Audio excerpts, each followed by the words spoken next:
And so, the essence of today's Dharma talk, which I gave you before your little write-up, the essence of today's Dharma talk is this. Don't look for higher practices and teachings. Don't look for visions. Don't look for dreams. Do not look for signs and omens and portents. Do not look for any of that. The only sign, portent, dream, and vision you should have is, if you're a very jealous person, your jealousy releases. That's what you should look for in you. That's the real Dharma we want. Do you know why? You can have signs and visions and portents, but if your mind don't change, and you're not nice, and you're harmful to people, when you tell people you have those visions, you will drive them away from Dharma. They will be disgusted. Why? Act like that, have that vision. How can it match? Especially for Chinese people. Especially for Chinese people. If you want to be a medium oracle, you can see things. You have to be very clean. So if you're not clean, how can you have that? Tibetans believe otherwise, differently. But Chinese believe that. You have to be clean. If you're not clean, you see that, something wrong. That's for Chinese. I said again, Tibetans believe differently. They have a different source. And the essence of today's teachings is, don't look for something high when the highest teachings is in front of you. And have you done it? Have all of us in this room read through the Lamrim front to back and asked questions and learned? Has anyone in this room finished any of their preliminary practices? Any of it? Have you even made efforts every day to do preliminary practice with meditation, with recitation? Purification practices. Has anyone in this room? Has anyone in this room finished a preliminary retreat, such as the Guru Yoga Lama Tsongkhapa? Anyone? Made Torma offerings every day? Made offerings of the sensory items? Did the sadhanas and do the meditations? Has anyone in this room read up on the 3 principal paths? Anyone? Has anyone in this room read up and memorized the 50 verses of Guru devotion? The preliminary to tantric practice. Guru Panchasika by Ashvagosha. Has anyone in this room read that? That is beginning, middle, and end. Read it, memorized it, can recite it, or at least very familiar. Anyone? Has anyone in this room made a commitment to the Dharma, to the Lama or the Dharma institution, and kept the commitment all the way and not fizzle back and forth and play? Even those basics. Has anyone? Has anyone in this room even eliminated the doubt of their Lama and have no doubts about the Lama? Has anyone? If no doubt, has anyone even surrendered a little bit to the Lama and not always tussle and argue and debate and avoid and fight and challenge and behind whisper things? Has anyone achieved even that? Those are very basic before tantric practice. Listen, once you get Vajrayogini, Hiruka, Yamataka, Kalachakra, and we engage in those practices, if you have one negative thought, if you say one negative thing to anyone about your Lama, that's it. That's it. In every single tantric practice, you have to do Vajrasattva every day because we have the danger of that. In Tibet, before you even get initiation, even hear about it, maybe 12 years minimum with the Lama. 12 years minimum. You think people here will stand for that? Because they don't know the Dharma. They speak out of ignorance. So they just talk and complain and doubt, talk and complain and doubt. Always. If we have achieved all those, we can talk about something else. If we have not achieved and the Lama is repeating the same thing year after year, maybe it's a sign that we should do those practices. Maybe he'll stop talking once we finish those practices. But if we don't finish those practices and we don't do it and we're here and he's advised us and we're still not doing it and we want more, doesn't make sense to me. And sometimes I don't know how to do it. Hello, CD, VCD, it's out there. So we don't try to complain and make noise and doubt. And always challenge and fight. And always, I don't know, whatever. If we haven't done what we're supposed to do first. That's very important. That's not criticism. That is information. None of this is intended to be criticism. None of it. I have too many people, and I'm on film, to try something funny and tricky and get away with it. There's too many intelligent people. I don't go around thinking people are stupid. I don't go around thinking that. I go around thinking every person is a chance for me to convey the Dharma. And I will practice. Bottom line, I will hold my vows. Bottom line. So, the essence of today's teaching is to practice what you already know, what you've already learned, instead of complaining what you don't know, instead of complaining of the style of teaching, the Lama, the place, whatever, instead of complaining, to start your practice at home with a picture of your Lama or the Lamas who are giving you the Dharma. It can be 2 or 3. Anytime you've sat and received the Dharma teachings from a Lama, deep respect must arise from your mind.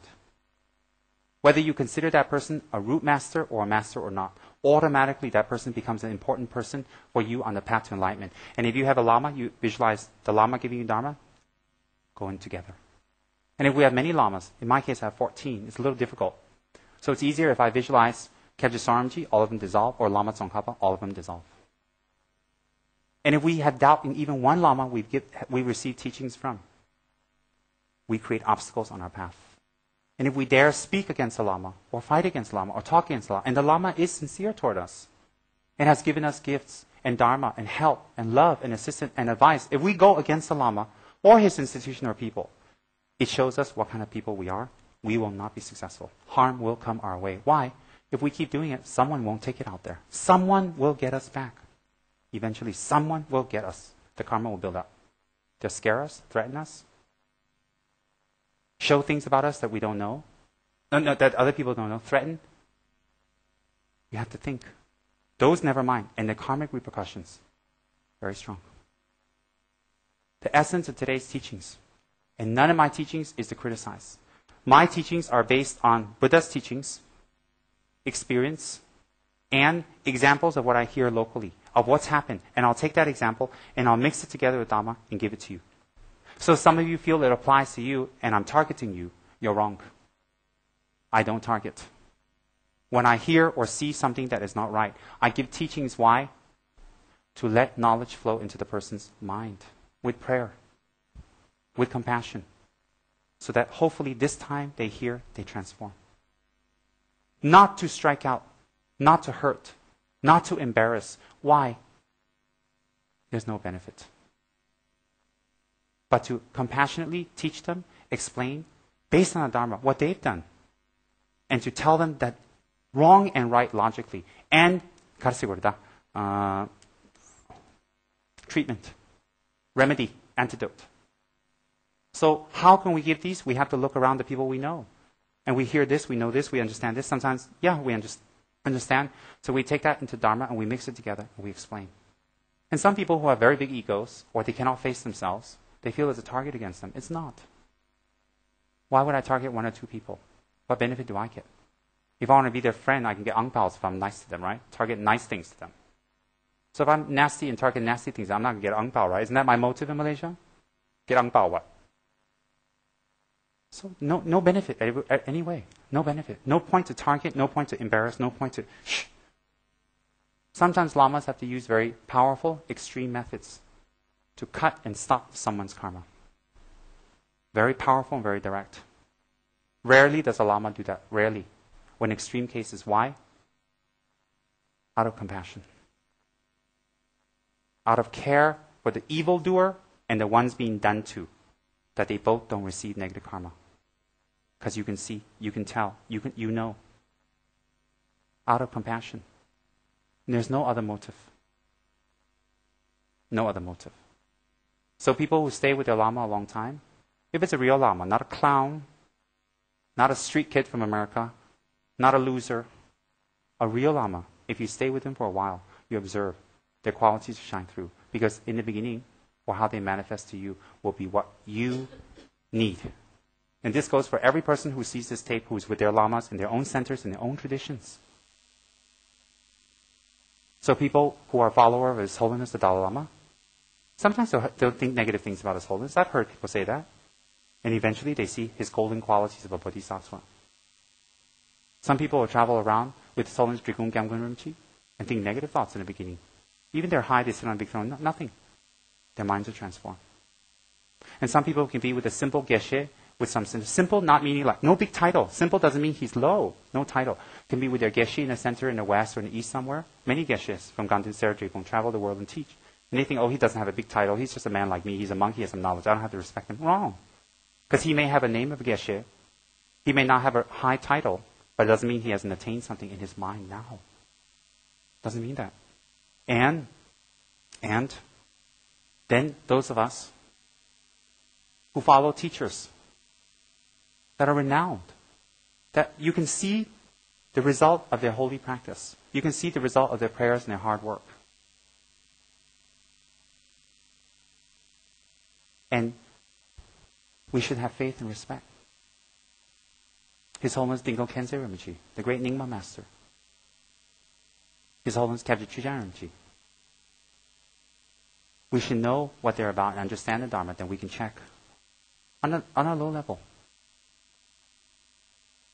The great Master, the Kandaba Geshe, Kyasan Gyatso, you can see very clearly his works, his centers, his books, his pure vows, and how many thousands of people he affects. And we like or we don't like can see result. We accept or we don't accept. It doesn't really matter. I'm not at the level to judge, and I'm not at the level to see. All I'm at the level is teach the Dharma, teach Guru devotion, make students and their teachers strong. Make them understand the Dharma so that they can apply it to their own personal practice. Don't give your practice to them. Don't change them, but as they are, and give them the Dharma so they can add the Dharma to themselves. Water is water. When you have a bucket of water, you add more water, water is water. But you add something different, maybe red water you put in, becomes different. You must give the Dharma. Must encourage every single Dharma tradition and center and lineage to practice on their own. And pray for them. And give them gifts. Give them statues, give them gifts, give them encouragement, give them advice to make them grow. Why? If they grow, another Dharma center grows, this Dharma center grows, that Dharma grows. If one goes down, it's damaging to Dharma. One goes down, cannot. Must make everybody grow and encourage. Not only talk, show by action. Encourage all centers to grow, all lineages to grow. Encourage them to learn and study. Encourage them to follow their tradition with pure Dharma that's not filtered. And then Dharma grows. And then if we come to this city, this beautiful city of Kuala Lumpur, to spread the Dharma will spread and we're doing our job.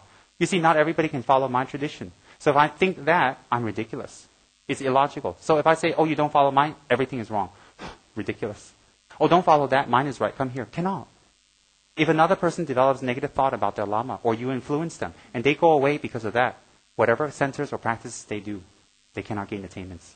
Unless the Tantra and Vajradhara is wrong. Cannot. Cannot. So if we're with friends or students of other Lamas, and we must say things that encourage their practice toward their Lama. We must. Why? If we pull them away or say negative things or influence them negatively, our own Guru devotion will go down the drain. Finished. Why? How can you do that and then yours become better? Cannot. The cause resembles the result. The result resembles the cause. You're the heir to your own karma. So that's what we must do, and that's the purpose of these sessions and these teachings. I take extra time out and come. I investigate, I read the books, make notes, I check.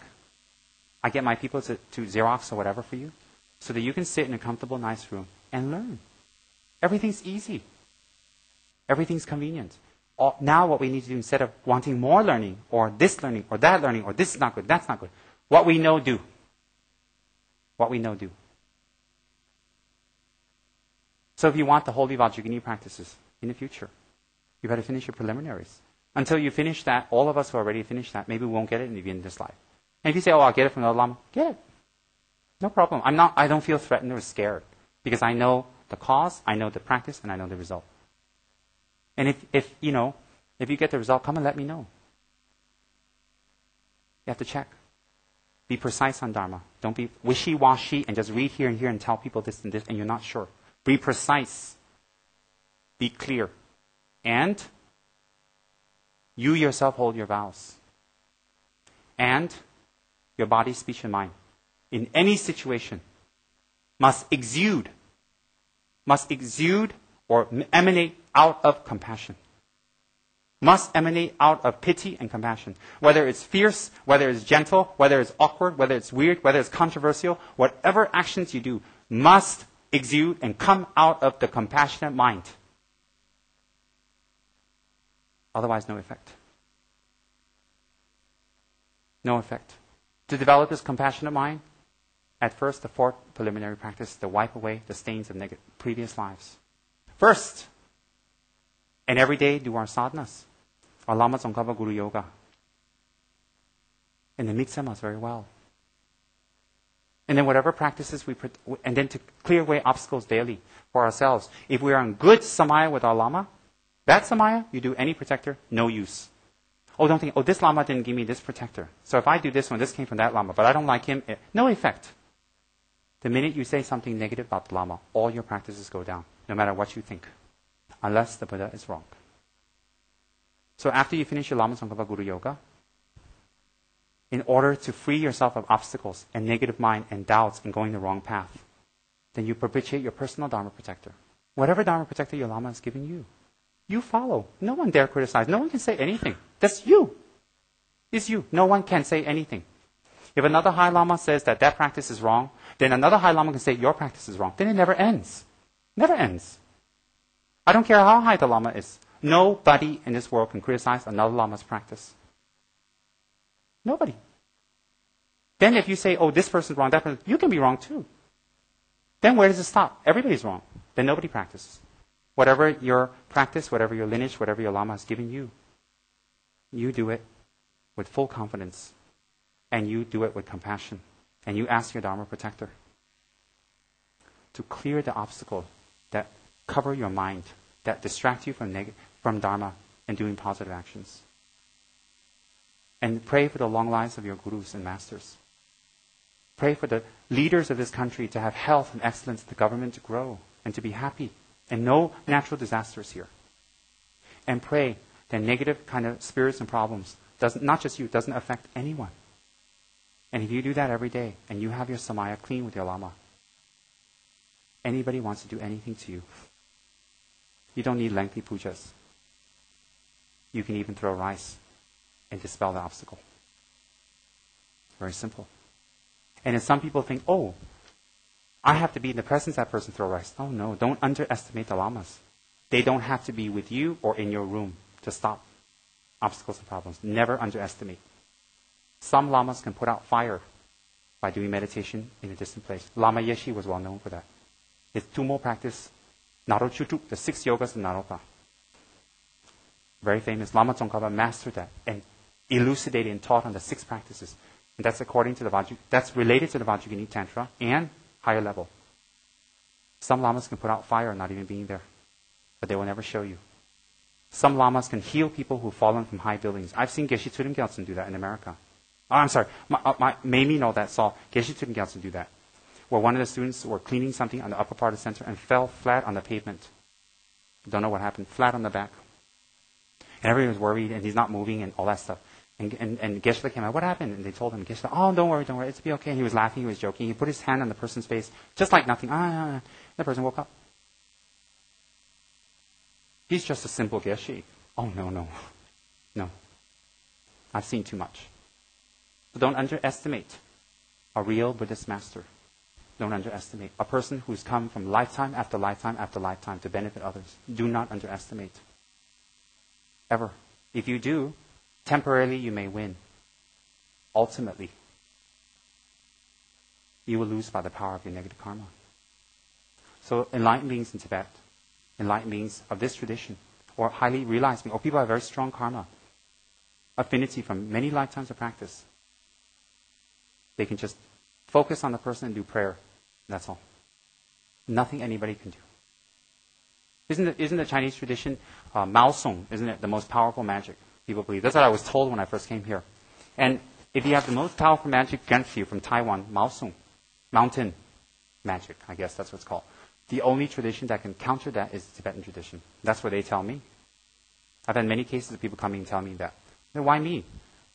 You're Tibetan and only you can do it. Of course, when I look at the Ang Pao, I do it.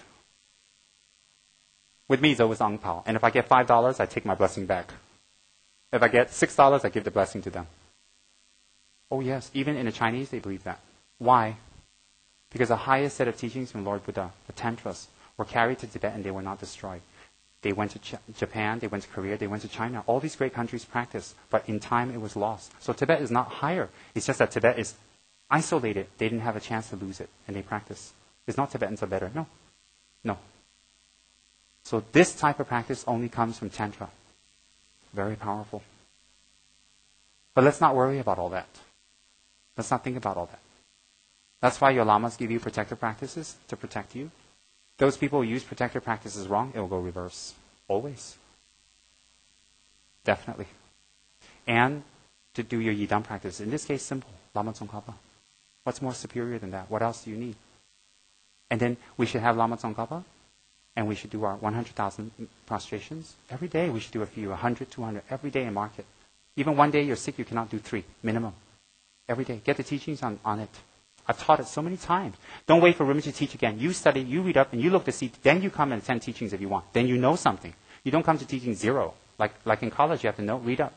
And then do your water offerings, 100,000. Oh, incredible merit.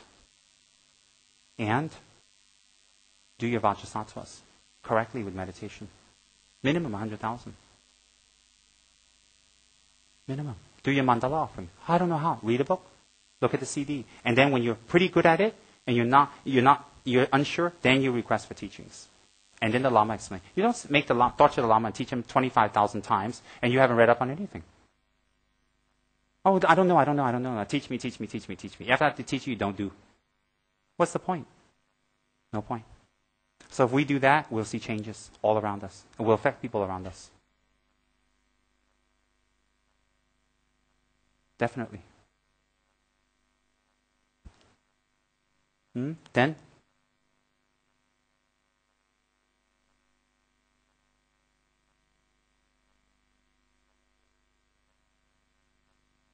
Okay, now, I pass you out these simple, easy, fabulous, wonderful questions. And if you have the luck to be here today, and during the day you can throw big BFs, you're not sure you're coming, you're going, you're going to do or not, that's your negative karma affecting you. If you have the luck to be here and learn the Dharma, what we did from the time I walked in till now is Dharma. What we did from the time I walked in till now is listening and sharing the Dharma. Everything you did in this session is virtuous. And you controlled your ears, you didn't listen to gossip. You controlled your mouth, you didn't pass gossip. You didn't lie, you didn't say negative things to other people. You didn't talk about sex and drugs and drinking and all these things all the time. And for the few hours you're here, you control your body, not engage it in negative actions. All the time, negative. And use it for negative actions. And while you're here, you have control your mind to a certain point where at least you're not thinking so many negative things. It's more towards Dharma, percentage. So the few hours you've been here, it took a lot of merits to be here. And it ripened now. The merits ripened. But in order to continue this merit, you must practice from now. If you don't practice now, you just go for teachings, you burn out. Why? Your merits cannot sustain. We're tapping on our good karma from all directions. We want good food, we want good house, we want good job, we want good money, we want good boyfriend, good girlfriend, we want nice aircon. We want everything nice. That taps into our karma that we've used up. We're using up that we've collected. And we don't replenish, definitely it cannot last. So to be here even is our good karma. Me and you, my good karma. Why? All we did for the last few hours is Dharma. And we've done our best with our mind concentration. Even our body posture is Dharma, discipline. So we should rejoice. We should feel very lucky that we made it here. We should feel lucky if we've been influenced here. We should feel lucky that we come across this. We should feel very lucky. And this class is closed to outside people. It's only for people who work and volunteers and writers. That's it. But if you have the karma, somehow you wiggle your way in. That's good. So we should feel very fortunate, lucky. This is what Dharma is. It isn't doing offerings and chanting mantras and telling people this and that. What it is listening at this stage. And none of us at this point, none of us should arbitrarily go anywhere and start teaching Dharma to people. Performing rituals in any way. And I say this openly, I'll say this in Ganden, anywhere. None of us. Without us receiving initiation, practice, retreat, and authorization. And correct lineage. One of the 4 correct lineages.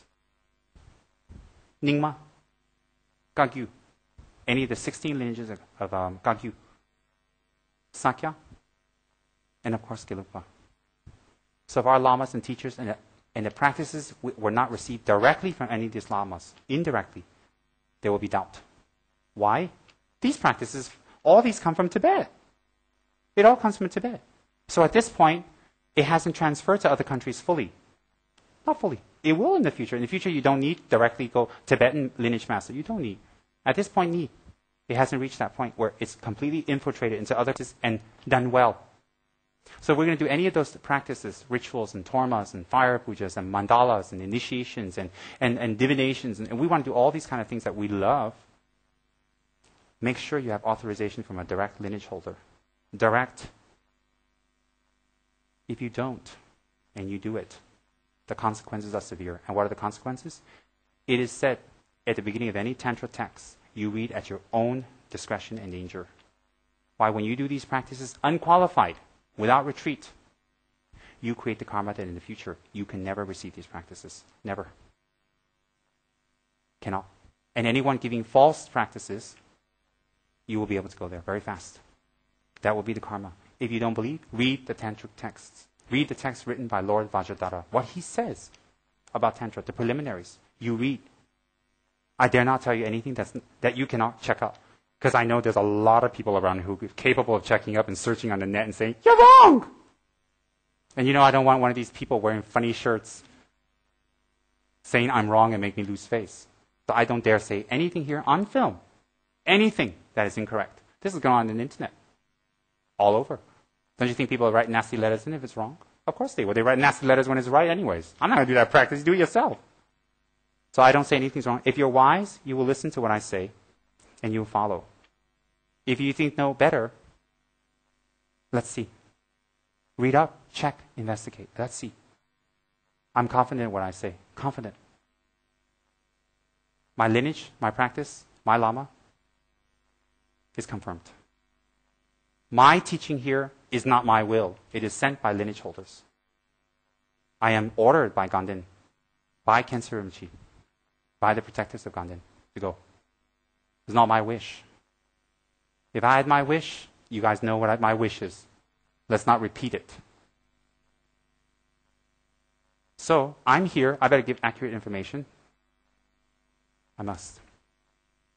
None of it will be false. None of it inaccurate. Like I said, I dare not. Especially now you got me on film. It's going to be on the internet. Isn't that going to be a little dangerous? If they find out I give wrong information, I might cut the supply of ang paos. How? And for those foreigners out there, ang paos are Chinese little red packets that in appreciation they put some money inside. So they put some money inside, they don't show you. It's a red little envelope for the foreigners who don't know what ang pao is. And then the Chinese there who are meritorious, they're fabulous, they're wonderful, they're going to go to heaven, they put a big fat amount inside and give to the Lama. For those little miserly people who's not going to go anywhere, they're going to be reborn as an ant, they give a teeny little ang pao. No, I'm just kidding about that amount part. Anything from the heart, $1, $2, sincere, nothing. Offer. The best thing is not ang pao, is your practice, is your vows. To hold it, to keep it clear. To read the Dharma. Rinpoche, I read a Dharma book and I understood this. I offer this to you. Wow. Rinpoche, you know what? I lie a lot. I'm not going to lie anymore. And I'm going to do a Vajrasattva practice to stop lying. I will start. What a wonderful offering. Cut the ego. Start your practice. Purify your karma. Rinpoche, you know, I don't like when people tell me things. And I reject it. I'm going to start listening and not reject and try to listen and listen and listen. That's an offering. And don't stop at that offering. Make more offerings.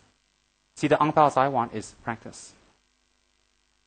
So do that. Oh, Rinpoche, I'm starting at my prostration retreat and give progress reports from time to time. Oh, I finished 2,000, 10,000, 15,000. Oh, in about 3 weeks, I'm going to finish 100,000. I'd like to offer to you. Wow. Then the Rinpoche lives. Your practice grows. This practice here grows. Practice can only grow by the power of practice. Basics, hold your vows. Hold your vows. And any infractions, purify. You're not purifying for the infracted vows. Also your previous lives and this life's negative karma. Be happy to attend Dharma. Make time for it. Be effervescent. Be excited. Why? Will you have this opportunity ever? Have you heard the golden teachings of Dharma before clearly? Directly? Have you experienced anything? So when you hear the golden Dharma and it touches you and moves you, you're in the right place. Right place meaning what? Your body listening to Dharma is the right place, not necessarily here. Very, very important. So if we want to teach in the future, or we want to be practitioners, we must listen to a lot of Dharma, and we must ask, we must read and listen, and do practices to make it open. And then you'll see results. I promise you, you'll see results. Definitely. You will see it yourself, and you will feel very happy. All right, so I gave you a commentary on the next assignment because it's a little bit Mahasiddha and wild. And gave you a little Dharma talk, which I always do here. And if you heard this 100 times before, thank you. Get ready to hear another 200 times, 300 times. And if you don't like it, find another Lama who will give you practices in secret and all that stuff. You know, Lamas can come and give you initiation, disappear. That's great. But they actually stay around, listen to you, your BFs, your doubts, your fears. That's very rare. Some of us see our Lamas once every 4 or 5 years, if we're lucky, or once a year or 2, 3 years. If we have money, we can fly to them. But even if we fly to them, how long can we stay? How much can we absorb? You have it right here. Right here. So if you can't make it across town, or you can't make your priorities right, it's not the Dharma, it's not anything, it's your own habituation. You don't know the value of Dharma. You're not bad, no. You don't know the value yet. But you will. You will. How lucky we are to hear the Dharma. How lucky we are to be in the environment of Dharma. How lucky we are. Why? Dharma means correct conduct. How lucky we are to be able to hear what we've done wrong and get the methods to do right. How lucky we are. Imagine if we never hear that it's wrong with no basis. We don't know what to do and we keep doing it. Horrible. So never take Dharma as criticism. As Lama Tsongkhapa says, all Dharma take as personal advice. Then you won't be offended. Lama Tsongkhapa, the great, said. So if you take what the Lama says to you as advice, you've hit it on the dot. Results. If you think it's criticism, it's you resisting again as usual. If you have negative doubts from it and you avoid, it means you're afraid to face yourself. What else can it be? How can anybody talk about compassion, wisdom, and skillful means and you don't like it? How can? How can anybody teach you the right way to practice Dharma and Tantra and the protectors and Lamrim and meditation? How can anybody teach you that and you don't like it and you don't want to listen and you think you have a better way? How can? Impossible. So it's resistance, embarrassment, ego, something that arises from our negative karma. So think about that. This is the fun part. We're going to go through this real quick. This is where we don't fill in the answers, waiting for the Dharma talk. Some of us, we leave it blank. We wait every time we fill it in here. Yes, I know. Now, number 7, the easiest one. Anila mentioned regarding the lady in Lahore who was to marry. What happened? What happened to that lady? All right? Chia? Oh. And we watched the video together. We listened to it last night together and we explained, remember? Oh, too bad. I spent about 3 hours watching it with you, listening. Thank you. All right. Number 7, Anila mentioned regarding Lady Lahore. Let's give it an easy one. How about Tiki?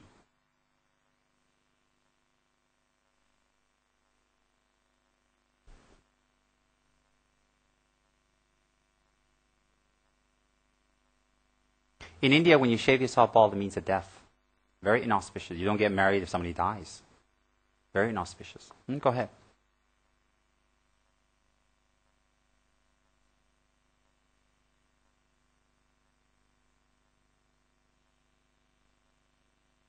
Mm-hmm.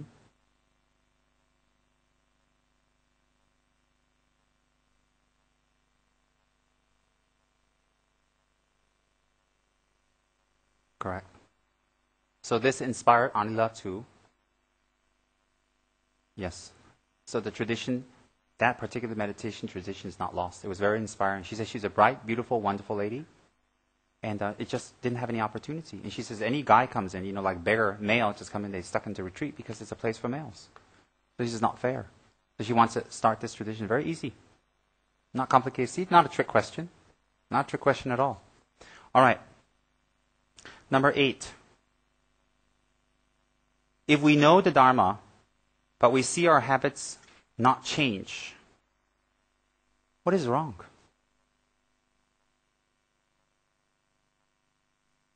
What is wrong? JJ?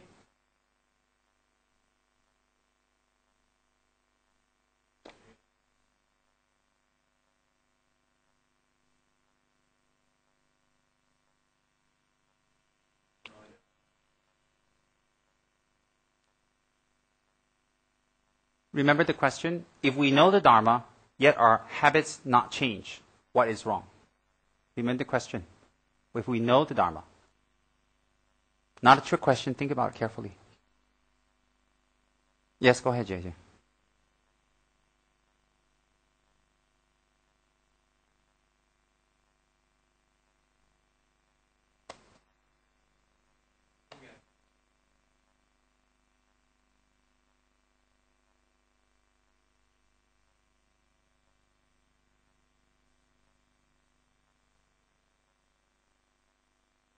Self-cherishing mind of ignorance. This one not right. Self-cherishing mind, you just stop, you'll be okay. Then?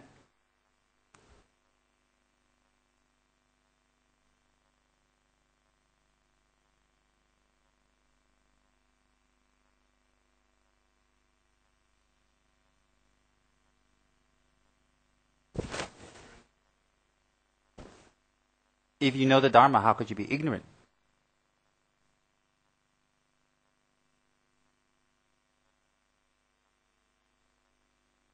That wouldn't be ignorance. It's waiting for a result. What do you think, JT?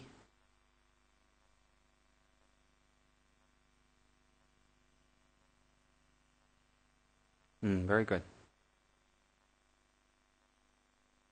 How would that broken samaya create an obstacle for them to practice the Dharma? Although they know it, they can even talk about it.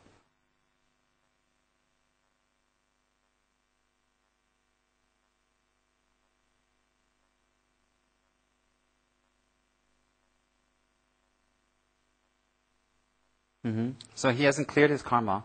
Therefore, when he does negative actions, does he think it's good or bad?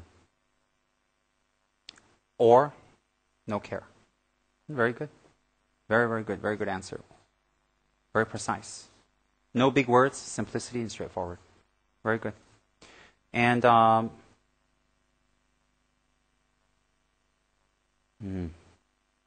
Joe, what do you think about that one? Any other angle for that?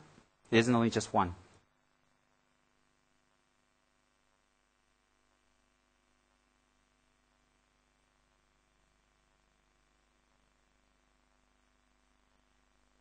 Let me reiterate what Jet T says, sorry. When you break your samaya or break your vows or break your promise, it affects you also not only the karma that arises that make you see negative action as good. Also, the vows itself is to help you stop that action directly because you've sworn to the 3 jewels. Sworn. So that should be powerful enough for you to stop. Why? By holding the vows, you collect incredible merits to increase you to have correct view. And when you've sworn to the Buddha and you break it, you break that to the Buddha, to the Dharma master, to a qualified master. When you break that, you actually create the causes for you not to be able to hold a vow. And holy beings, enlightened beings, advanced beings, you will see as enemies. Negative beings that are harmful and negative actions that are harmful, you will see as good. Why? No respect even for the Buddha. And if you can break your commitment and your vows to the Buddha, never mind Dharma protectors, arhats, worldly gods, all these, Taoist gods, all these fools, all this, never mind all of that. If you can break your word to the Buddha, you can break your word to anyone. Your mother, your father, your friends, your mates, people who are in pain. You can break your promise to anyone. So when you break your promise to the Buddha, you've created a habit to break what you promised. So what happens? You continue your habituations. So when you break your vows, it isn't instantly the karma comes back. Sometimes fast, sometimes not. Depends on who you break the vow in connection with and who you're doing it to. Because the level of the person you're doing it to will also extract the result faster or heavier. So if you are breaking vows or saying negative things, or ugly words, and damaging, or trying to, or gossiping about an advanced being, a being even not advanced, holding their vows, even not holding their vows, but holding their vows to the best of their ability and practicing Dharma, the effects are much stronger. Much, much stronger than if it's to a normal being. So, the motive, the method, and the object makes how intense the karma is. How intense.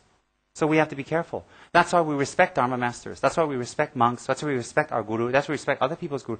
We respect because since we cannot see the Buddha, they are the Buddha's replacement.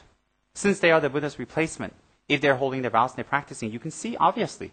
You can see from around them, their people, and their all that. If they are, and you mock, jest, talk, and say, what happens is this. You yourself create the karma, not to see any Buddhas. And therefore, if you do that, you will not receive visions. Impossible. You don't create the cause for seeing visions. Impossible. And the visions you see will be delusions. Spirits and ghosts that you've dabbled with, temples you went to, they followed you back. And they'll talk to you, they'll show you all the time. And they'll tell you, tell people, tell people, tell people. Why? They want more people to follow them. Very, very simple. You can read the refuge vows in what I just said, in the explanation of the refuge vows. You don't have to go to the tantras. The basic first step.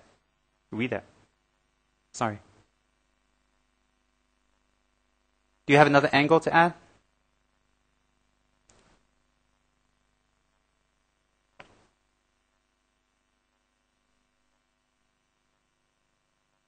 Very good. Maybe your practice has not been done well. So you engage in, again, a very good angle. Very good. If you engage in practice or retreats, you will see your mind transform. You will see, therefore, your habits arise from transformed mind, transform. Definitely. Definitely. And who gets the benefit of a transformed mind? We ourselves. We ourselves. Why is that an offering to the Buddha?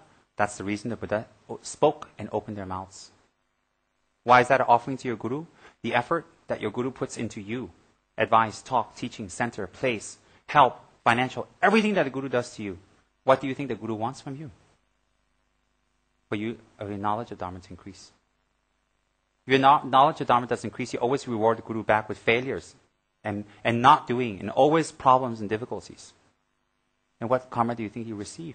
From a pure gift to you and an impure gift back. Think about it. Every time you fail, it's an impure gift you're presenting your Guru. Every time you fail. Every time you lie, every time you do something negative, is an impure offering to your Guru or whatever Gurus you believe in. Every time. Therefore, where can attainments arise? So habits don't change because habituation A. Broken samaya, broken vows B. Not engaging in retreats and purification practices that would help us to transform. And then if we joke about it, and we make fun of our habits that are worldly and frivolous and ridiculous, then we actually rejoice at the actions. It's even sillier. Rejoicing seals the action. It's very, very important. So the giver or the person, their motivation, the method, and then the object. Very important. If you were to throw water on a dog, dirty water on a dog, cesspool water, throw. It's very bad. You get karma. But if you throw it on a monk, very, very bad. If you throw it on your mother, very bad. Next, you throw it on a monk, even worse. Then you throw that on an arhat. Then to the Buddha, a statue. And even higher than that, it says in the tantras, in the sutras, no. In the tantras, which is the ultimate, if you throw it on your Guru, or you something equivalent, or anyone's Guru, very, very deep, then you yourself will go down. Why? If there's thing is karma, which is universal, it has to happen. In normal life, if we steal in front of our friend, and cheat and lie in front of our friend, and our friend forgives us, very easy. If we steal in front of policemen, how? So the person motivation, the object, the method, same. The object is different. So if we steal in front of a policeman, what do you think? Oh, never mind. Slap you on the hand? No, no, no. Usually not. So think about it. Even in worldly terms, that's logical. So not changing is your lack of effort in all these departments we just talked about. So if you keep saying, I'm not changing, I'm sorry. No. When people know more and more about Dharma, they'll know why you're not changing. You have no place to hide anymore. No place. Where can you hide? Maybe last year, 6 years ago, 5 years, 3 years, you go, everybody's, poor thing, you're new what? You can't be new for the next 6 years, 7 years. And then people will know. They look at you and say, now I know why you don't change. You might think, the guru's evil, he let them know. Or you might think, how kind. It's up to your view, your karma. So then people who don't change, don't transform, backed into a corner by knowledge and wisdom. Very, very, very intense. Very intense. And that pressure is not enough. You're not even human. A reincarnation of some monkey. You are a monkey, and you're going to reincarnate in something even worse. Oh, yes. So if you believe in Buddha, believe in karma. You don't believe in Buddha? You don't believe in karma? Why here? Why practice? Why recite mantra? Why talk? Why are you here hanging around if you don't believe in karma? If you don't believe in karma, you don't believe in Buddha. Simple. So why are you here? I have ulterior motive already.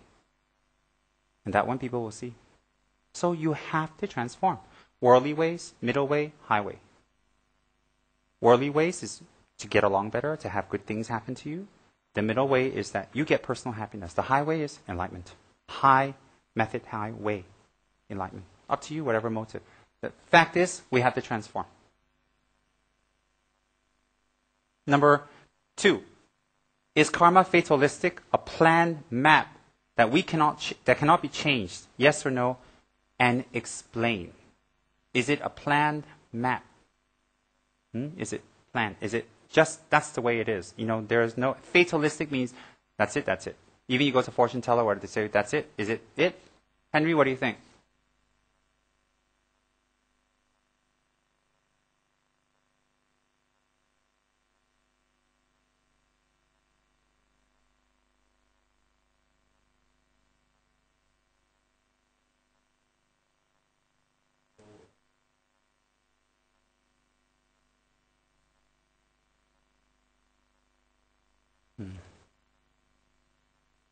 So if we don't change it, does it become like a map? That's right. But if we change it, although they may tell you something, this is going to happen, that's going to happen, your friend, your lama, whatever, the divination, Then you think, I'm stuck. The lama said, so what? The divination said, so what? The Tin Hao Temple, fortune, divination, whatever, said, so what? I had a dream. And my dream said, so what? Yeah, if you leave it like that, it becomes that. An omen important. Yeah, it becomes that. If you do something about it to purify, then you avert it. If you don't avert it, it will become like that. And when it becomes like that, jump up and down, rejoice. Don't complain and be depressed and unhappy. Why? Then you're acting. Because you had a chance. Do you agree with that, girlie?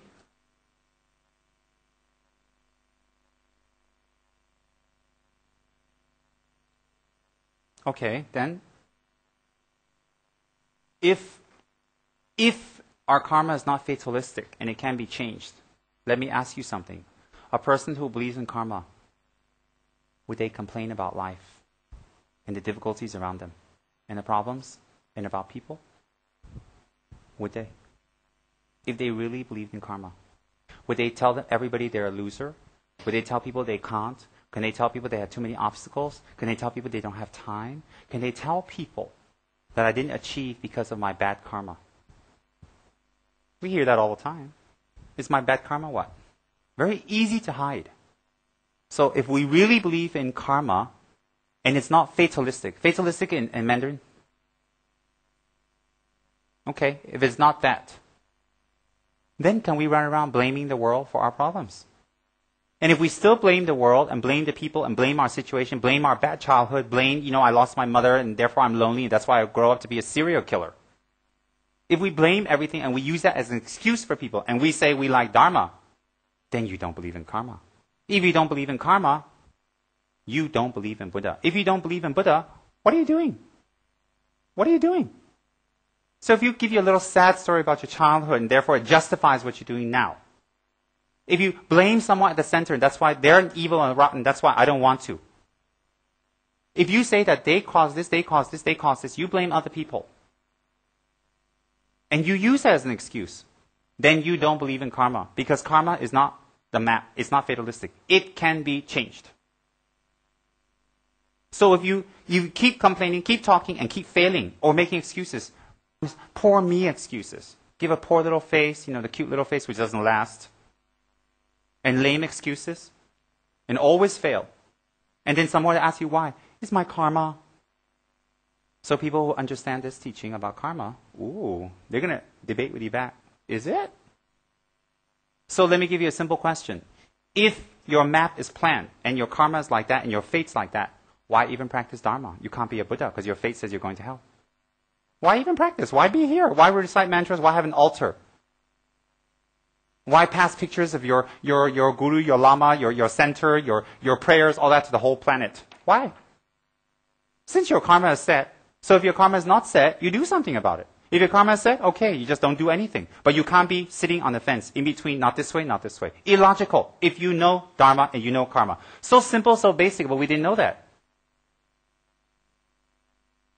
Very logical. Does it make sense to everybody? Yes. Think about it. This is knowledge.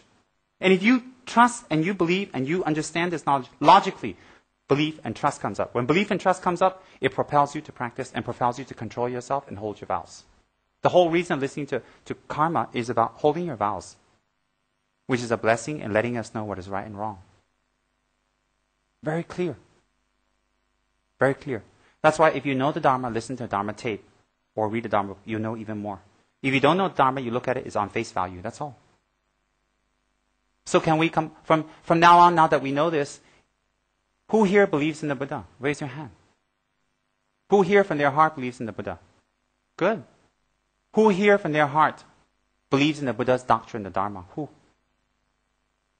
Since you believe in the Buddha's doctrine, the core belief of Buddha's doctrine is taking responsibility for yourself based on karma. So do we believe in karma? Okay. If we believe in karma, can we fail? Continuously, non-stop? No. Can we always leave our burdens for other people? No. Can we always blame everything and everyone around us and our situation for what has happened to us or what we're doing now? We cannot. If you do, then you don't believe in the Dharma. You've broken your vow. If you don't believe in the Dharma, you don't believe in the Buddha. You broke another vow. You say, what's all these vows? You see, if you study, you put into practice, you do purification, you wouldn't break any vows. You wouldn't have any problems at all. Why? You have understanding and knowledge. Even from this short Dharma session, you get so much knowledge on such a subject you think is so simple. But it's connected. All Dharma is connected to another form of Dharma. All Dharma. And if you ever receive the higher teachings in the future, you will connect back to this and you'll see how it's actually equivalent. So your basic human problems, complaining, blaming others, don't want to change, don't want to transform, being difficult, pushing your responsibility aside, hurting people, lying, deceiving, breaking your vows, claiming you're high masters, claiming you have visions. The tantric vows specifically said, if you practice tantra or need to protect us, you cannot tell people you have visions, all that. You break your vow. If you break your vow, definitely you don't have visions. Definitely. You don't believe me? Read the tantric manuals and read the vows. The 14 root tantric vows in the auxiliary.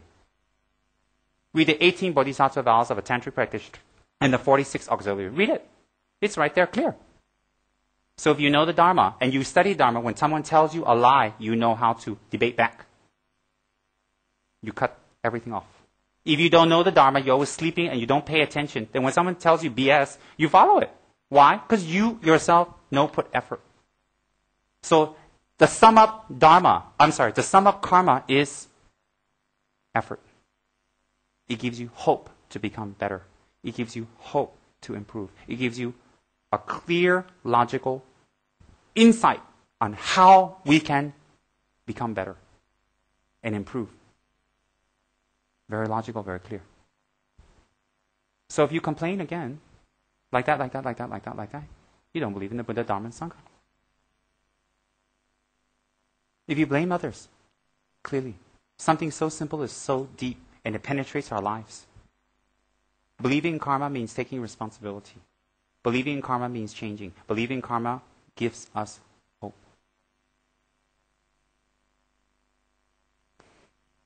Number 6, name the 4 different types of purification that a person with heavy negative karma can do in order to change their habits to stop more damage to themselves and others. Maple, give me 1. Good.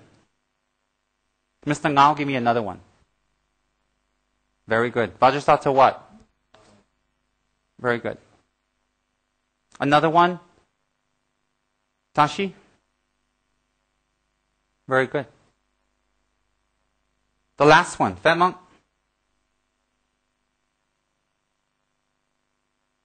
Purification practice. Yeah, that can be included. It's not a direct one, but it can be included. Can you give me a direct one?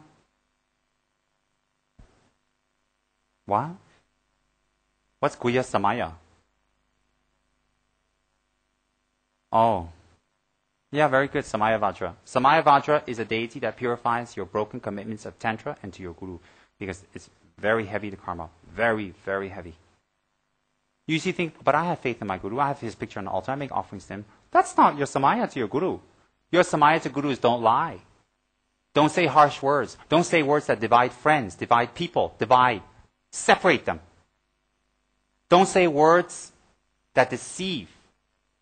And the highest one is to tell people you have attainments when you don't. That is taking refuge in your Guru and Guru Samaya. When you do any of that and you break it, you've broken your Guru Samaya. Does your Guru want to do that? You want you to do that? Definitely not. So if you steal, if you beat, and you commit sexual discrepancy, what is that? When you're with one partner and you cheat on your partner with another partner. Very bad. You break your Guru Samaya. Completely you break your Guru Samaya. Why? From doing that, you take rebirth as an animal. Did the Guru teach you teachings to take rebirth as an animal? No. So when you kill, steal, and commit sexual misconduct, cheating on your partner, forcing another person, using extra normal means to seduce people, using blackmail, using lies to seduce and use people, that is sexual misconduct. Sex is not allowed. It is allowed. But there's a way to do it that doesn't create negative karma. Then you don't have refuge in your Guru. You should take your Guru's picture down or your Buddha's picture out and lock it up. Why? When people see you do like that, of course they don't have faith. And you create negative name for your lineage, for your practice, for your Guru. That is the worst. And not just that, it creates unhappiness, doubt, fighting, and no one will trust you again. Actions from the body. That's Guru devotion. That's Guru Samaya. That is the real Guru Samaya, not putting pictures and praying to them and making offerings. That's nothing. Nothing. The real Samaya is keeping your vows. Anger. Doing actions out of anger and increasing it and not controlling one's anger. Not doing practices that release and let go of your anger. Desire. You wake up, you want this, you want this, you want this, you want this, you want this. I want this, I want this. You wake up, I want bubbly, I want bubbly, I want bubbly, I want bubbly. I want car, I want, all the time. You wake up, you go to sleep, I want all day, I want. Me, I want. You don't do practices to curb it. You don't do practices to hold it. You don't do purification practice to lessen it. And you just indulge in everything you want again and again. And then you use negative methods to get it.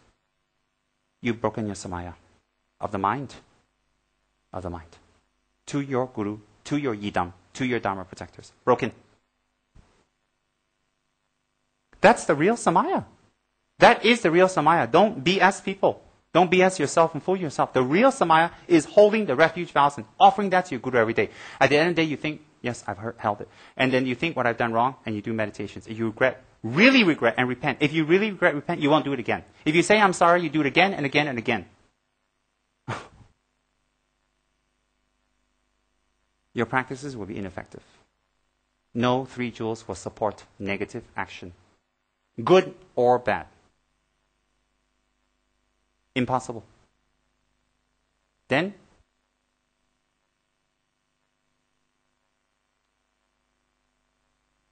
jealousy. Cannot be happy for another person. When they're happy, you want to do everything to destroy them. If you see someone good, you want to destroy them. If they didn't give you what you wanted, if they didn't do what you wanted, you want to destroy them. You want to get revenge on them. You want to hurt them. You want to find ways to hurt their mind. You're jealous. You're very jealous. So when you're jealous, what happens is the karma that's collected immediately will, but whatever you get, you cannot feel satisfaction. You'll be burning all the time, burning. You cannot feel. It'll push you to do more and more and more negative actions. It'll push you to hurt more and more people, damage more and more people, get more and more revenge on people, and more till you meet someone who will get you back. Oh yes, they'll get you back.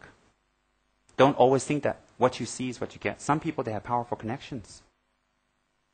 Some people, they have very powerful connections. They just make a little report on you. You will never know. End of you. Don't play with fire. Don't play with fire.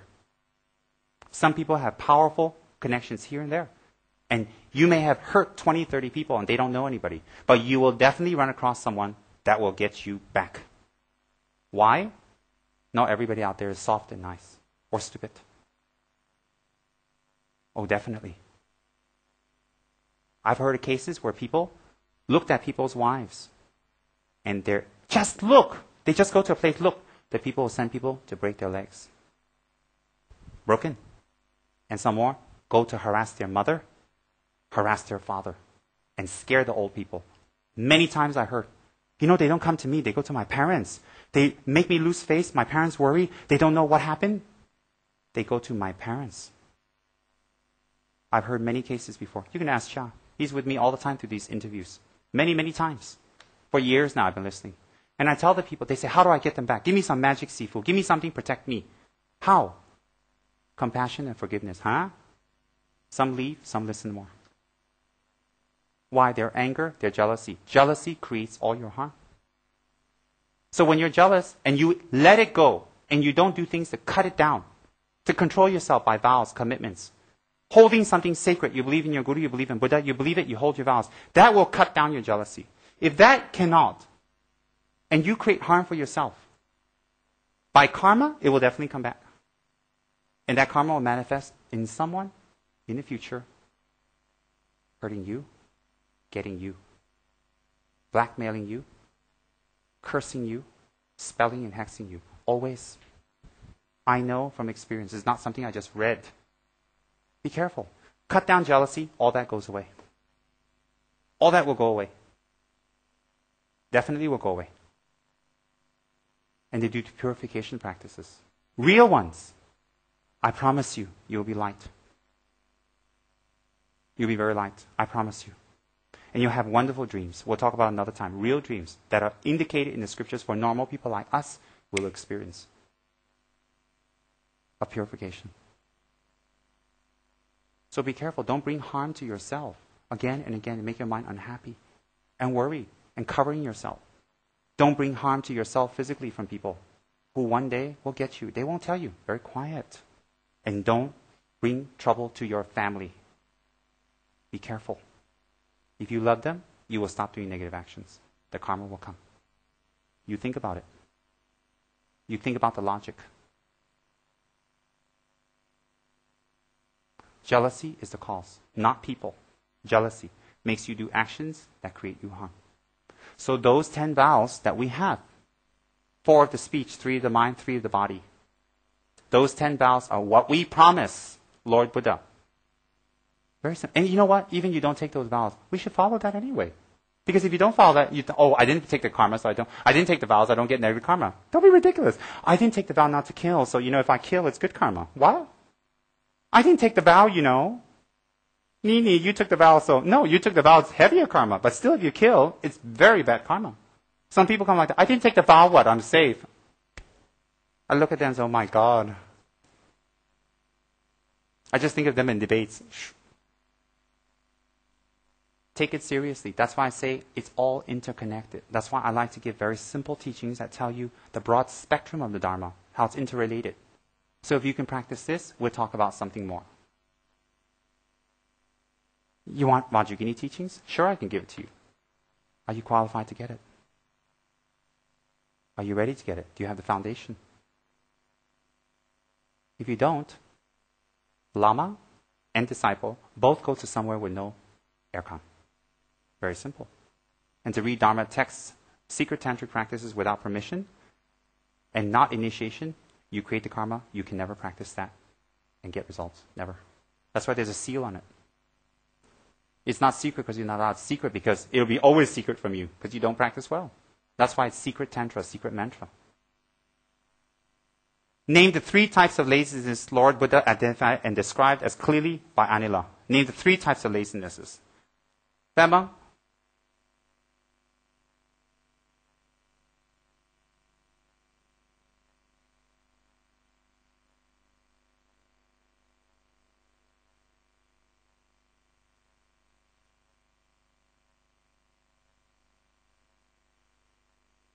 So, that's very good, Fat Monk. I'm surprised you know that. You're a good Dharma teacher. Very good, very clear and direct. You must have studied. You must have someone tutor and help you. Wonderful. 3 types of laziness. 1 is just not wanting to make an effort. You don't want to try. You don't want to do it. You just leave it. First type. Very obvious laziness. Very obvious. Everybody can see. Number 2, excuses. I'm a failure. I can't do it. Let them make the merit. Oh, I rejoice if they do it. I rejoice if they teach. Oh, you rejoice my foot. You're just lazy. You want them to teach because you don't know anything. So of course you rejoice because you're rejoicing that you don't have to make effort. What kind of rejoice is that? BS. Oh, I rejoice they make the offerings to the Buddhas. They're so generous. Of course you're generous because you don't have to spend a dime. If you rejoice for others because you're stingy, that's not rejoicing. That's confirming your miserliness. What kind of rejoicing is that? Ridiculous. I've heard that so many times. People, they come and say, oh, I rejoice, blah, blah, blah, made the offerings. And, I wanted to do it, but they did it. Let them have the merits. I'm looking at them. They're telling me this. Then some more after that, they call me Rinpoche. This Rinpoche may be an emanation of a clown, not all. Some are Manjushris. Some are Tsongkhapas. So be careful. Some Rinpoches might be Lama Manjushris, Lama Tsongkhapas. We don't know because we don't have the level to perceive. And some may be a reincarnation of some little stupid monk in a past life and he made some good merit and here he is. Many types. But we don't know which one. And then, I can't do it. I rejoice. Let them do it. I'm a failure. I've been a failure. Oh, when I was a kid, I was molested and I was neglected and, the whole planet died except for me and I'm lonely. All kinds of lame excuses of why they cannot.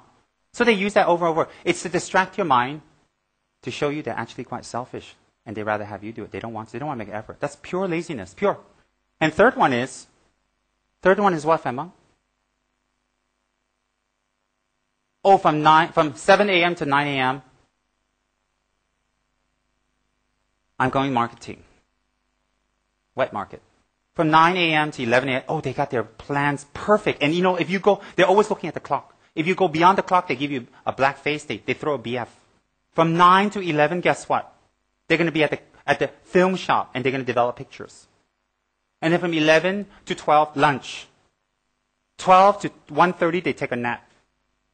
1:30 to 2:45, they're going to read a novel. From 2:45 to 5, they're going to do some work on the computer. From 5 to 6, din din. From 6 to 6:15, poo poo pee pee time. 6:15 to 8, TV. 8 to 10, maybe some exercise. At 10 exactly, sleep. And they're very busy. Always got a schedule, always something happening, and they got to look at their little diaries, all that. And when you look at the schedule, you go, oh my God, it's just, you end up nowhere, you end up nothing. You make the schedule, you keep self busy. Why do you keep self busy? So people leave you alone. It's another way to hide, another way of laziness. And you don't know anything, because you're busy. You can't attend Dharma talk, you're busy. You can't meditate, you're busy. You can't do retreat, you're busy. You can't read. You're too busy to hold your vows. Can you recite 3 mixamas a day? Sorry, I'm too busy. Let me see if I fit it in between 10 and 9:59 to 10. I hear people like that all the time. They're always busy. is another form of laziness. So if you know that, the next time someone tells you that, you say, no, no, no. Skillfully, you give them the message and teach them. And to get on your nerves, to tell them you're lazy and explain why. That's my method. Very good. Very good. Very good, fat monk. Very good. Wonderful. We're sick. We have the antidote, the medicine. We don't take it. We sit there. We're sick. Very good, fat monk. When we do, number one, when we do Dharma work, after a while we burn out, have negative thoughts and regrets. Why? What did Anila mention as the cause and the solution? What example she gives of a religious order that grows and grows and grows and gets stronger and not weaker? Why do we get burned out after we do karma, or we do Dharma work for a while? What's the real reason behind that? Andy?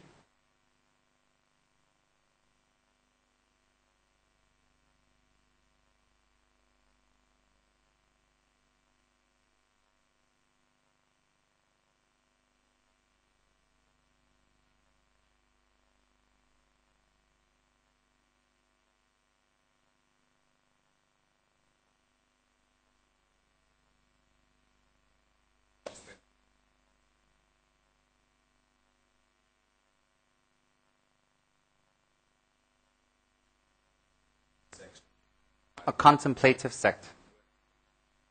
That's right.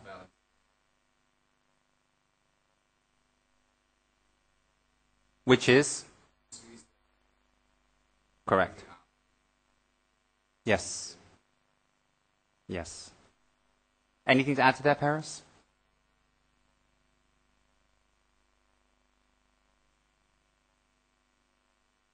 What we're doing.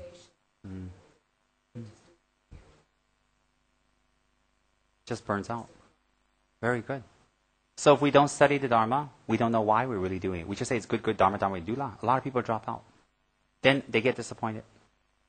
And then number two, they don't listen to the Dharma, study, and they don't contemplate the Dharma. So they know very little, and they get very angry. Anything happen in a meeting, Dharma meeting, anything difficult, anybody difficult, they want to quit, they want to run, they can't do it. Why? Not because the situation is difficult, because they themselves don't have knowledge to handle it. And then on top of that, those of us who don't want to do our commitments, break our commitments all the time, our sadhanas and practice meditations, we burn out. You know why? Because those actually support our Dharma work. So that's what Anila mentions. Breathing in is the knowledge, is the contemplation, is the practice, is the retreats. In our case, breathing out is doing the work. And when we do that, you know what happens? Your Dharma work increases, it becomes bigger and bigger and grows. And you never, ever give up. The people who give up, they only do active Dharma. They don't do contemplative. A person, you want to tell whether they do contemplations and meditation. Even they say they don't do contemplations. Even they say they don't do meditation. You can tell whether they do meditation or not if they don't give up. If they give up, or they throw a BF, or they complain, or they make an excuse why they want to run away, that's a clear sign they don't meditate. And so they're not bad. They didn't know. A person who never gives up, a person who continuously pushes themselves to help others in any way, shape, or form, constantly, is a person who does a lot of meditation, a lot of contemplation, a lot of study and practice. You may not see it. Why? They have the result. Since they have the result, you don't need to watch them like a spy to see if they practice. They have the result. So no matter how difficult the situation is, no matter how hard a person is, no matter how stubborn a person or a situation is, this person will never give up. This person will never abandon. This person will never even contemplate. Why? Because they have fed themselves with knowledge. Why that happens? Contemplation to go deeper into their mind so it sinks in. And practice to enhance, to collect the merit for that realization to come. And therefore, that type of person never gives up. Never. A person who gives up is clear sign, no contemplation, no study, no practice. Clear. I just give up. They support someone, all of a sudden the person does something wrong, bye-bye. Oh, yes. Oh, they do Dharma work? Oh, I don't like that person, they're like that, bye-bye. Oh, I don't like this person, bye-bye. It's a clear sign, no contemplation. Clear sign. And that arises from your laziness because you're either busy, or you're a failure, or you're just lazy. It's all connected. All very connected. Very connected. Those who do not give up either meditated tremendously in their previous lives. So even at a very young age, they don't give up, and they pursue spiritual practices. It's a result of their previous life's meditation. Why? It's a continuum, same mind. In this life, you see them increase and grow and grow and grow. Why? They have contemplation, meditation, and practice. Clear sign. So that's why I say you don't need clairvoyance to check out people's actions, what they're doing. I always tell you guys, if you study the scriptures, if you listen, if you watch Lam Rim, you will be like you have clairvoyance. You can watch their body, their speech and mind. You can watch their eyes, the way they talk, their body movements, and you will know what they're thinking, what they're doing, and if they're lying, what's going on. Immediately you will know. Just like a psychologist can look at a person, something wrong. They talk to you, you're not sure. They talk to a psychologist immediately say, it's like that, their mind's like that, trauma's like that. Immediately. Why? They've studied. So in Dharma, if you study Dharma, you'll be able to read another person very clearly and very quick. They cannot fool you. You can let them think they fooled you to benefit them for now. And then through practice, through the tantras, if you gain any type of higher insight, then you got double. How wonderful. So whatever excuses people give you can cut right through it with wisdom and Dharma. That's why I say Dharma is supreme. Best psychology. Clear on that, everyone? What was the message Anya was trying to convey when she mentioned her friend with breast cancer and what happened to this lady? Number 4. What was Anila trying to convey in that? When she talked about the breast cancer and when she talked about what happened. One.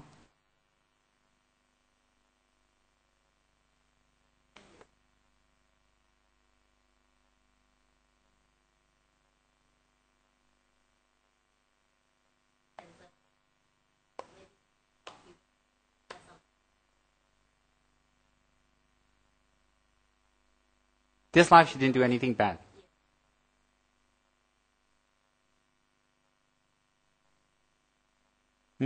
What's the example Anila gave for this lady? What happened to this lady? The cause of her breast cancer.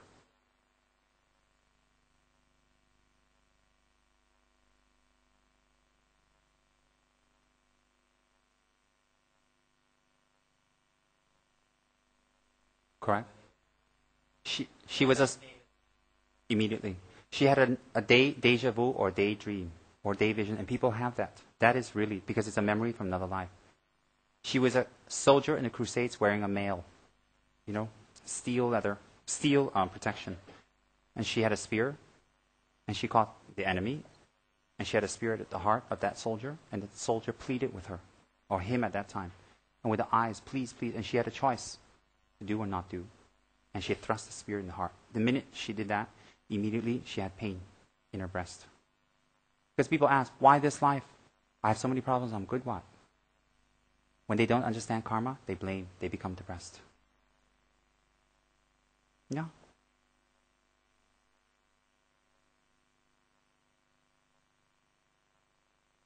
When Buddha was walking and he was with his disciples and he came upon a corpse, what did Anila say happened to that person in relations to karma, according to what Buddha said? David?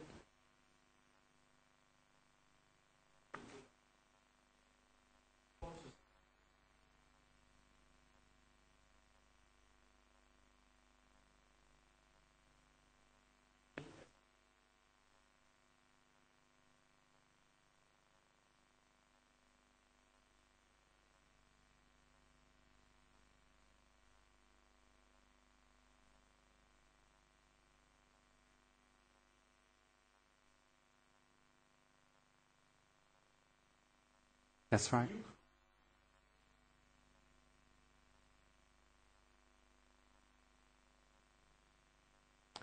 That person was impressed with the Buddha, wanted to become ordained. The wife stopped him. He comes from a very wealthy family. And eventually how he ended up a corpse on the street, a wastrel, a drunk, is because his wife stopped him from doing something good. She felt he should take care of responsibilities. And what happened? He instead turned to gambling, which led to drinking, and he spent all his money. Nowhere to go. He lived outside, and he died. So when people came up and they went, ew, ooh, blah, blah, blah, Buddha explained the karma of that person. And Buddha said, if he had become ordained, not the potential, if he had become ordained, he would have been an arhat, one who is liberated from suffering in this life. but he took the other choice. That's why sometimes you're told, or your Lama tells you, make the right choice. You will suffer the consequences later. Do not look at the moment. Make the right choice. Karma is not fatalistic. It can be changed if you make the right choice and work toward it. Making the choice and not working toward it? No. Working toward it and pushing. Make the right choice. It's a teaching about karma. That's why I relate these to you. It's very simple. If you remember the story, you can connect it. Very easy. And for you to remember karma that way, much easier. Much easier.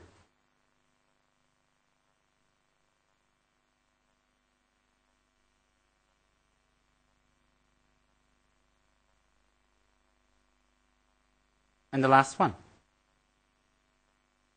The last one. The easiest. This one's if you really listened. Buddha on the eve of his enlightenment perceived what on the first watch, second watch, and the third watch of the night. How long was one watch? What time approximately did one watch begin and last watch end where he became the Buddha for his time? One watch is how many hours? How many hours, Millie? Very good. So he reached enlightenment at approximately what timing, according to Anila? Tashi? That's not what she said. You don't give me your assumption, you give me what she said. What did she say? Singpiao? What time approximately? She gave a description. Paul? Very good.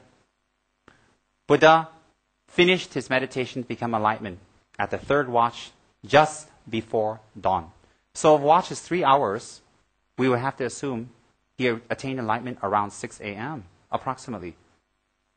Very simple. So the first watch, approximately what time did Buddha enter into his final meditations? Approximately. Enter. Ruby? Correct. 9 to 12, 12 to 3, 3 to 6. Very logical. The minute she said dawn, our watch is 3 hours, you can figure it out instantly. And on the first watch of Lord Buddha's final meditation, what did Buddha realize? Jenny? Not just his past life. Be a little more explicit. If you're going to be at Dharma stores to let people know about Buddha, you need his past life. It's got to be a little more. Dress it up. Put some dressing on your salad.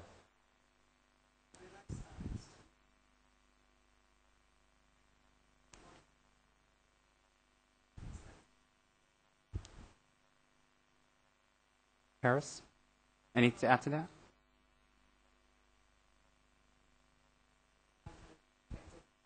Very good. Excellent. That's what I want to hear.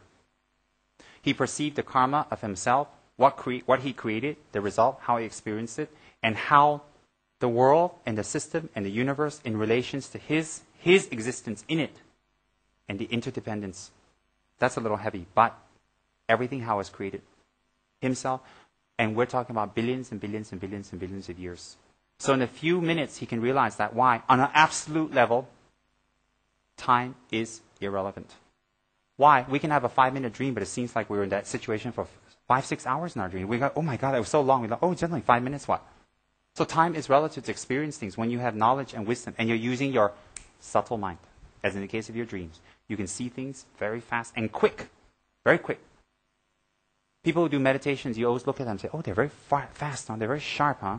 They just know things very fast. How do they know that? Awareness. Their awareness is born in them. Very quick, very fast. So we're always amazed. It comes from effort. The second watch of the night. The second watch of the night. What did our conqueror, what did our Lord Buddha realize? What did our Lord Buddha realize on the second watch of the night? Maple?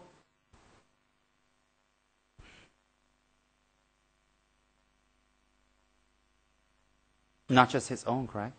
Yes. And one more word I'm looking for. I'll give you a hint.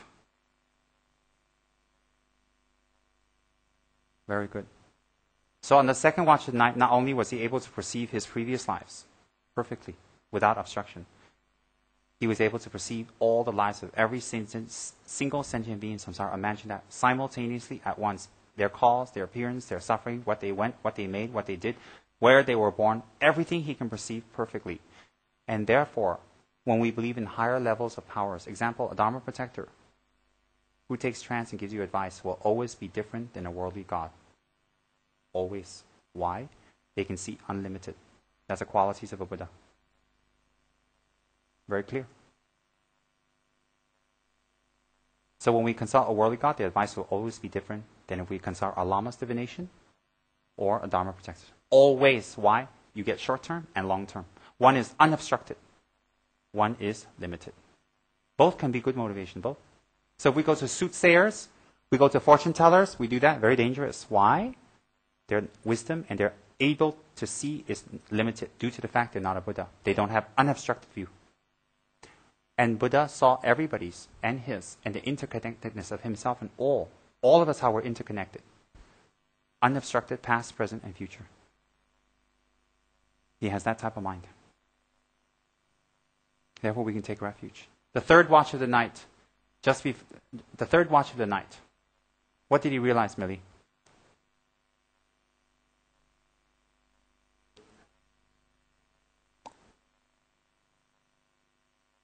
Can we have a little more description? We all know that. Thank you.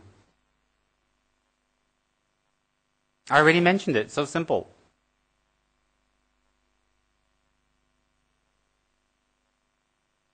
Millie, forget about the third watch of the night, interconnectedness of all sentient beings. Think about how you're connected to what we're doing here. That would be pretty good attainment. What do you think? There's Henry trying not to smile. Don't make a mistake in front of Henry. He's going to give you that, oh my God, smile. Chia?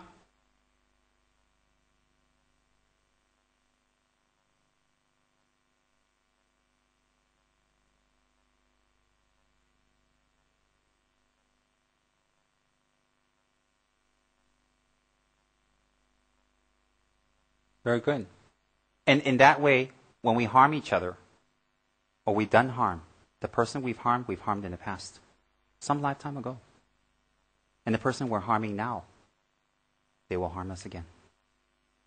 So whatever you do, it's all connected to every single sentient being on this planet. And in this samsara, not just planet. Therefore, it behooves us. It would be very wise if we don't harm, we forgive, we let go. Why? It will come back. This is not Tibetan, weird tantra made up, you may think. This is Lord Buddha himself. His realization that made him a Buddha. And therefore we should be very careful how we deal with people, how we talk, how we damage, how we hurt, how we lie, how we help, how we love, how we do things with everybody. We must be very, very careful. Why? It will come back. And these people will come back even stronger to harm us. Even stronger and more powerful. Why? You've done something to them, the karma will manifest back. So if you're ready for that, you think now you're very powerful, you can talk, you can say this, you have a gun, you whatever, you have money, you can do whatever you want, you think. But that doesn't last. Doesn't last. Be very careful. And therefore, when we know this, we respect the Buddha and how he teaches and what we need to apply in our lives. Incredible. Incredible. That's why I say when we have a Dharma session, look how much more you learn. And when we have it together, we read, we listen, and we answer questions. It forces us to remember. And then we discuss afterwards. Look how much we learn. On something as simple as karma, which everybody, yin guo, cause and effect, what everybody explains like the end. Why don't we get to higher teaching? Oh, there's more karma, more intricate. More. Blow your mind away. But why don't we master this? How do we master this? We can repeat it? No. Our actions. If our actions don't reflect the knowledge of karma, don't ask for higher teachings. Why can you go for higher teachings when you didn't even master the lower one? Mastering is not knowing and you can debate. Mastering is you are living the practice. That is mastering the teachings. Very good. So next book club gathering is when?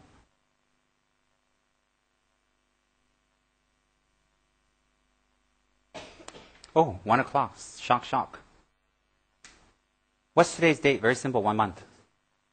16th, right? Okay, February 16th. Are we all here? Is Chinese New Year's over? Or we're still running around in our hometowns, getting fat? Over. You're back? Good. When do you come back? 7, not very good. Because I wouldn't want Fat Monk to miss the teachings. He wants knowledge. Maybe before he died, we call him Geshe Fat Monk. Just call him Geshe Lala. Good. So you get the books from Jenny. There's not enough, so she'll deal with you how, what to do. And February 16th, we'll have the book club. Wonderful. Once a month. What's the big deal? Imagine you broke these teachings up to once a week. It's nothing. It comes out to about 15, 20 minutes. We slap it all into one day. I'm tired. I've got fever. I've been popping medicines here, but never mind. My mind's happy. So we should think like that. Wow, we got this knowledge about karma. And we interact and we share with each other. Our Dharma brother and sister know more. And with this knowledge, we have the logical means to transform ourselves. Wow. It changes everything. Nothing changes, but everything changes with this knowledge. And if you take refuge, you believe in the Buddha, Dharma, and Sangha, do it. Immediately. Now. Every time you delay and you don't do, it's a clear sign you don't believe in the Dharma. You don't believe in the Buddha. No, why are you here? Why do you have an altar? Why do you recite mantras? Why do you have malas? Why? All these ritual things is not Dharma. All those are games, distractions. And if we're not qualified, it brings us destruction. Whatever we play with, if we're not qualified, whatever we use for other people, those things will come back to us. I've seen many cases in Singapore itself. Many, they come back to us.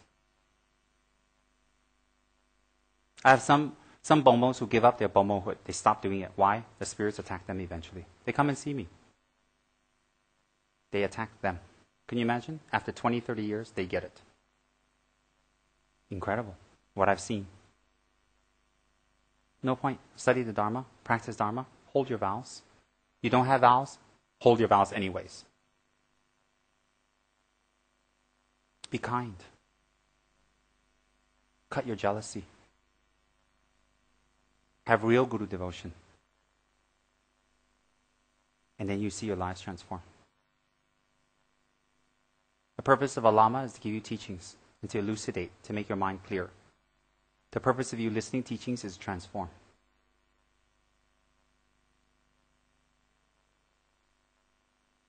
And the purpose of transformation is to alleviate sufferings created from the past and to avoid future difficulties for yourself and your loved ones. Whatever actions we do will come back to us or someone around us. Always. Always. We send magic to someone. They send it back to us. It comes to our house. Of course, our family will get it. Not just us. We burn people's house. They want to come and get us. They burn our house. Our family gets it. If they are family to get it, when our family hears about it, they have pain. What's the difference? It will always come back. No point. Stop. Be committed to the Dharma. When you make a promise and commitment to the Dharma, keep it. Don't always flip back and forth. Maybe. Put it on the last priority, last agenda. And, they're nice people. They're not going to angry at me. They don't care. They're going to forgive me. And I can always go back and I can do this. We won't do that on the outside. Why? We know that the minute we do that, they're going to get us. Because they're not nice people. Be committed to the Dharma. Be committed to Dharma purposes. Be committed. You make commitment, do it. Why? When you benefit so many, only good can come for you and the ones you love when you dedicate. Definitely. Anila even mentions that at the end of the tape where she talks about people. Someone asked her about changing people who are very difficult to change, and she gave us the method. Light methods. When we do Dharma work, we dedicate it to the people we love and it benefits them. That's what she said. Commitment. Because we're flippant about spiritual commitments and what we promise the spiritual community. If we're flippant about that, then it reflects our priorities. Just money, food, clean, happy, sex, that's all. That's all we want. And if it's like that, it's not different than an animal, as Anila says. And the result will be the same. Commitment. Very, very important. The Sangha, the people work for the Dharma. The Dharma comes from the Buddha. So when you're flippant about your commitments, it goes indirectly to the three jewels. Indirectly. So whether people are nice to you or not, when you keep changing your mind, doesn't really matter. But you yourself create obstacles for you. Think about all that, if it makes sense or not. Don't feel guilty or bad or good. Just think, does it make sense? If it does, practice. If we know the results of harm, we don't do it. Where there is no Dharma, let there be the Dharma. Where there's a misunderstanding of Dharma, let it become clear. Where there is Dharma, let it become much stronger. May I take on the burdens and unhappiness and sufferings of others happily. May I absorb their problems happily. May their negative karmas come to me in the form of sickness. May their obstacles come to me in the form of sickness. May their difficulties come to me in the form of sickness, and I happily accept so that they can realize the Dharma. May I be happy to give over from my virtues and merits, and time and energy and love and wisdom, and accept their ignorance, hatred, anger, and their negative karma. May I be able to accept that. In this life and all future lives, may I never be separated from the King of Dharma, Lama Tsongkhapa, and his holy doctrine, and the great masters who follow it and elucidate it correctly. May I become a lineage holder myself by practice, contemplation, meditation. And may I be able to spread the Dharma through my body, speech, and mind, especially by my action. May the crops be good, harvest be excellent, the government be strong, and leaders have right clarity and operate clearly. We pray for them. May the ones we love, we reward them with our efforts and love, and we reward them with good action. And whether they're watching us or not, we behave well to reward the people we really love. Otherwise, it's not love.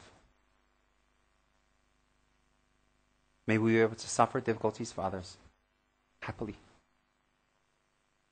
Genchu.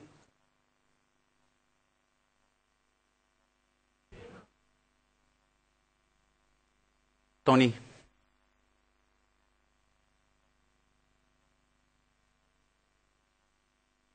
Gyewan.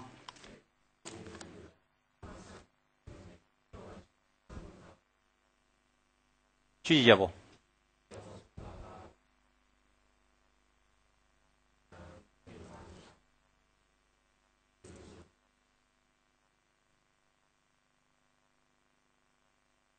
Gyewan-di.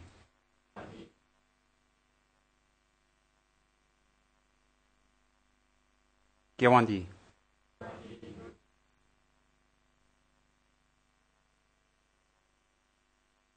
Ganri-rebe.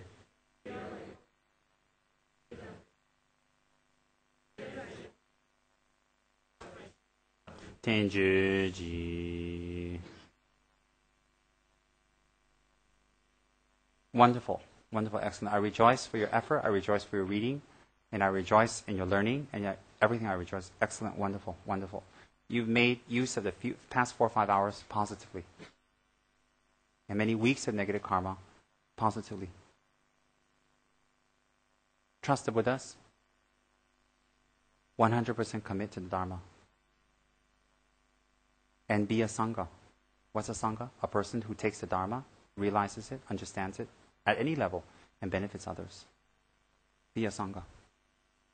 Don't be outside watching the Sangha and rejoicing at them. Why rejoice when you do it? It's even better. Rejoicing is when we don't have legs and arms, and we can't move. We're sitting there in a wheelchair or whatever, and then we can't do anything, then we rejoice. We got legs and arms, we know everything, we can do everything, we can't, and we rejoice. It's not rejoicing, it's just laziness. We're not lazy. Some of us didn't know that. Now we know. So next time someone tells you they're too busy, or they're a failure, you know what to say. Correctly, with wisdom, to help them. Okay, very good.